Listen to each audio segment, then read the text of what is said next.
உலக மக்கள் எல்லோருக்கும் வணக்கம். நான் உங்கள் ஜி கோபால் பேசுகிறேன். இன்னைக்கு நாம் பேசக்கூடிய பலன் என்ன அப்படின்னா, சனி பகவானின் வக்ரம். சனி பகவானுடைய வக்ரம் ஜூலை 13ஆம் தேதி ஸ்டார்ட் ஆகி நவம்பர் 28ஆம் தேதி வரைக்கும் கிட்டத்தட்ட ஒரு 130 நாட்கள். மேனத்தில் இருக்கக்கூடிய சனி பகவான் வக்ரமாகி கும்பத்துக்கு வர்றாங்க. இந்த சனி பகவானுடைய வக்ரம் அப்படின்னா என்ன?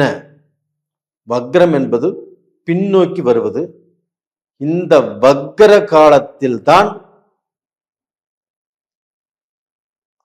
சனி பகவானுடைய பலன் கொஞ்சம் ஆக்ரோஷமா இருக்கும், கொஞ்சம் அதிகமாகவும் இருக்கும்.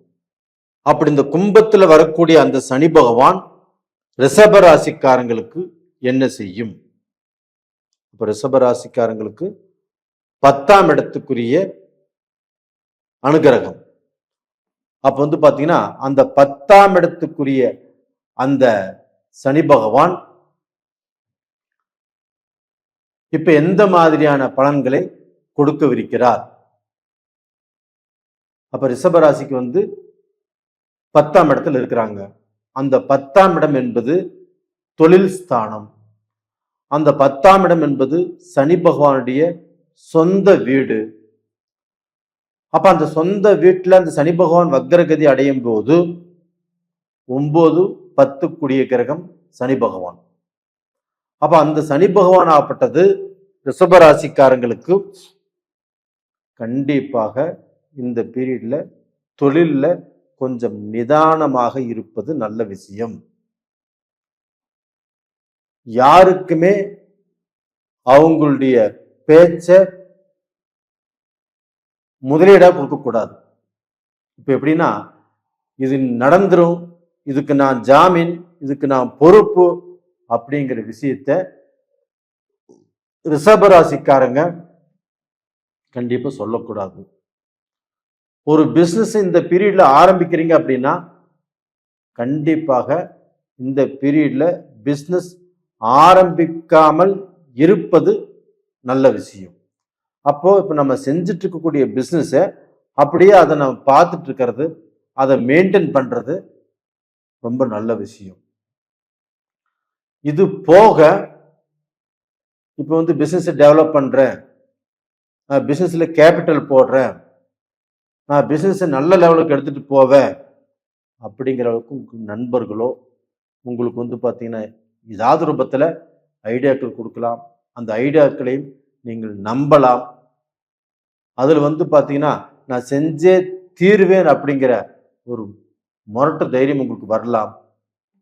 அது எல்லாமே இப்ப வேண்டாம். இப்ப கொஞ்சம் பொறுமையா இருந்தீங்கன்னா தப்பிச்சுக்குவீங்க. அப்போ பாத்தீங்கன்னா இப்ப பிசினஸோ முதலீடோ பிசினஸ் புதுசா செய்யறதோ கொஞ்சம் நிதானமாக இருக்கிறது நல்ல விஷயம். அது போக பாத்தீங்கன்னா ஒரு பிசினஸ் ஒரு இடத்துல இருந்து இன்னொரு இடத்துக்கு மாத்தலாம். ஒரு பிரான்ச்சுக்கு இன்னொரு பிரான்ச் நாம எக்ஸ்டென்ஷன் பண்ணலாம். அப்படி செஞ்சாலும் இப்போதைக்கு அவ்வளவுக்கு திருப்தி இல்லை. இதே உங்க ஜென்ம ஜாதகத்துல நடக்கக்கூடிய தசா புத்திகள் நல்லா ஸ்ட்ராங்கா இருக்குது, அந்த தசை உங்களுக்கு நல்லா இருக்குது, அப்படி இருந்தா தாராளமாக அந்த தசையில நம்ம சம்பாதிக்க முடியும், சாதிக்க முடியும், ஒரு நல்ல நிலைமைக்கு வர முடியும், நம்ம பிசினஸ் நல்ல நிலைமைக்கு எடுத்துட்டு போக முடியும். அப்படின்னா தாராளமாக செஞ்சுக்கலாம். இந்த பாக்கிய ஸ்தானாதிபதி சனி பகவான் அப்படிங்கிறதுனால உங்களுக்கு பெரிய கெடுதல்களை இந்த பீரியட்ல கொடுக்க மாட்டாரு.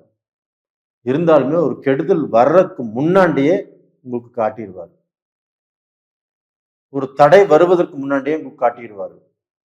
அது போக உங்க குடும்ப ரூபத்துல மனஸ்தாபங்களோ மன கஷ்டங்களோ இது வராம தடுத்துக்குவாரு. அதே சமயத்துல பாத்தீங்கன்னா உங்களுக்கு அப்பா வழி சொத்துக்கள், அப்பா வழியில் இருக்கக்கூடிய பூர்வீக சொத்துக்கள் இதில் இருக்கக்கூடிய பிரச்சனைகள் தீரக்கூடிய அளவுக்கு வாய்ப்புகள் நல்லா இருக்குது. ஒன்றும் கவலைப்பட வேண்டியது இல்லை. இந்த பீரியட்ல வந்து புது நண்பர்கள், புது ஃப்ரெண்ட்ஷிப்பு, புதுசா ஒருத்தரோட சேர்ந்து நம்ம ஏதோ ஒன்று ஆரம்பிக்கலாம் அப்படின்னு நினைக்கிறது தப்பு.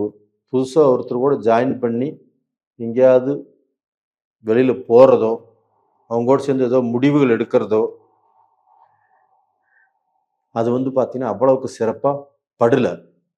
அதனால பார்த்தீங்கன்னா இப்போ வந்து தான் வெளிநாடு போகலாமா? போகலாம். வெளிநாட்டில் சம்பாதிக்க போகலாமா? தாராளமாக போகலாம். Singapore, Brunei, German, Switzerland, Australia, Canada, USA, London, Japan, இந்த மாதிரி எந்த கண்ட்ரிக்கு வேணாலும் நீங்கள் போகலாம்.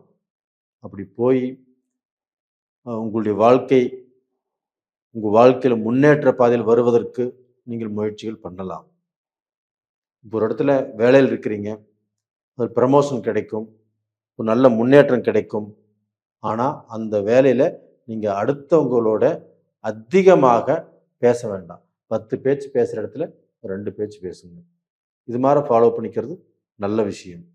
பெண்களாகட்டும், ஆண்களாகட்டும், நடைமுறை வாழ்க்கையிலும் சரி, தொழிலையும் சரி, பிஸ்னஸ்லையும் சரி, வேலையிலும் சரி, கொஞ்சம் நாவடக்கம் தேவை. இந்த மாதிரி நீங்கள் ஓரளவுக்கு நான் சொன்னதை ஃபாலோ பண்ணுறீங்கன்னா கண்டிப்பாக நல்லா இருப்பீங்க. நேயர்களே, இந்த பதிவு பிடிச்சிருக்குன்னு நினைக்கிறேன். லைக் பண்ணுங்க, சப்ஸ்கிரைப் பண்ணுங்க. நிறைய பேர் நான் போட்ட பதிவை நிறைய பேர் பார்த்துட்டு வந்துட்டு இருக்கிறீங்க. எல்லாரும் லைக் பண்ணியிருக்கிறீங்க, சப்ஸ்கிரைப் பண்ணியிருக்கிறீங்க. உங்கள் எல்லாத்துக்கும் என்னுடைய மனமார்ந்த நன்றிகளும் கூட. அது போக நிறைய பேர் ஜாதகத்தை அனுப்பிச்சி வச்சிருக்கிறீங்க. உங்கள் எல்லாத்துக்குமே நான் பார்த்து சொல்கிறேன். அதுபோக ஒருத்தருடைய லக்னம் என்ன, ராசி என்ன, உங்களுக்கு என்ன தசாபுத்திகள் நடக்குது, அதற்கு என்ன பலன், இப்போ பலன் நான் சொல்லி அதன் பிரகாரம் எங்களுக்கு ஒரு சிலருக்கு நடக்கலை அப்படின்ட்டு இருந்தால் உங்களுடைய ஜாதகத்தில் தான் ஏதோ மிஸ்டேக் இருக்கும். அதனால் அது என்ன ஏதுன்னு பார்த்து தெரிஞ்சுக்கோங்க. நல்லது. உங்களிடமிருந்து விடைபெறுவது உங்களின் ஜி கோபால். நன்றி, வணக்கம்.